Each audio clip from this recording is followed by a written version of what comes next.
House is a House for Me by Mary Ann Hoberman. Illustrated by Betty Fraser. A hill is a house for an ant. A hive is a house for a bee. A hole is a house for a mole or a mouse. And a house is a house for me. A web is a house for a spider. A bird builds its nest in a tree. There is nothing so snug as a bug in a rug, and a house is a house for me. A coop, that's a house for a chicken.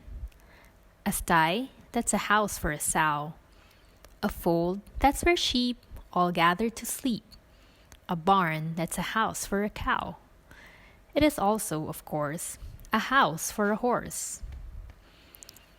A kennel's a house for a dog. A dog is a house for a flea.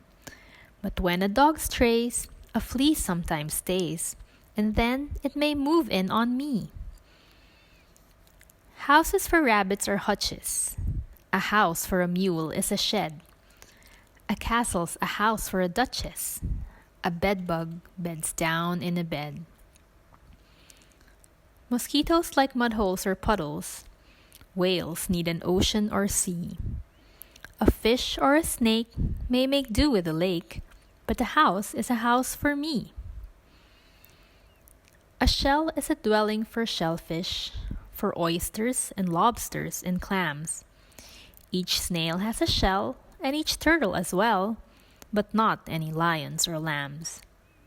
Lions live out in the open. Monkeys live up in a tree. Hippos live down in a river. Now, what do you know about me? An igloo's a house for an Eskimo.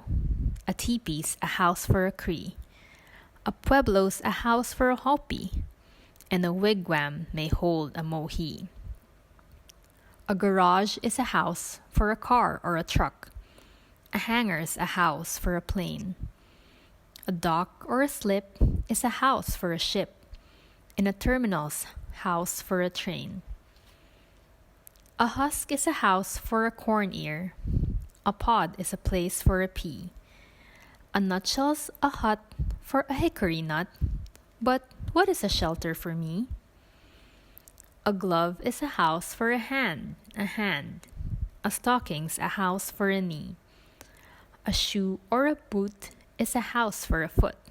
And a house is a house for me. A box is a house for a tea bag. A teapot's a house for some tea.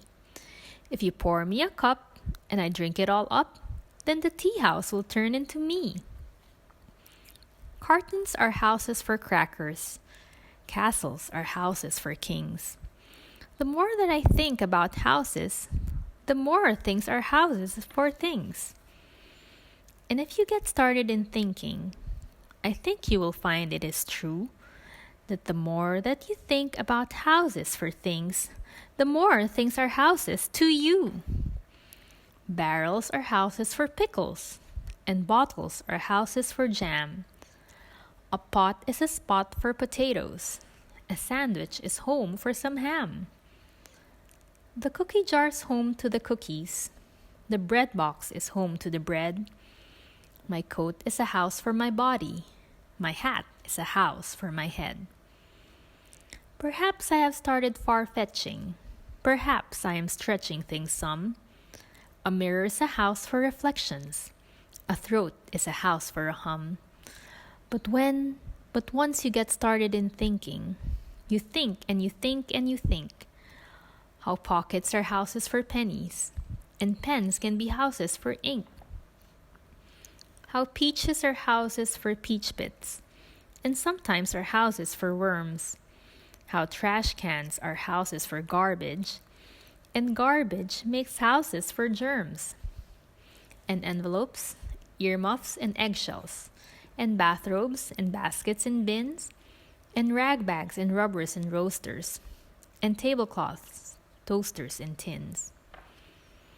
And once you get started in thinking this way, it seems that whatever you see is either a house or it lives in a house, and a house is a house for me.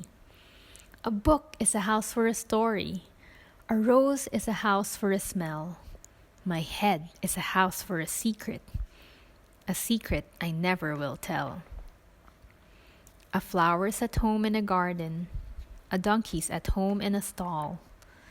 Each creature that's known has a house of its own, and the earth is a house for us all.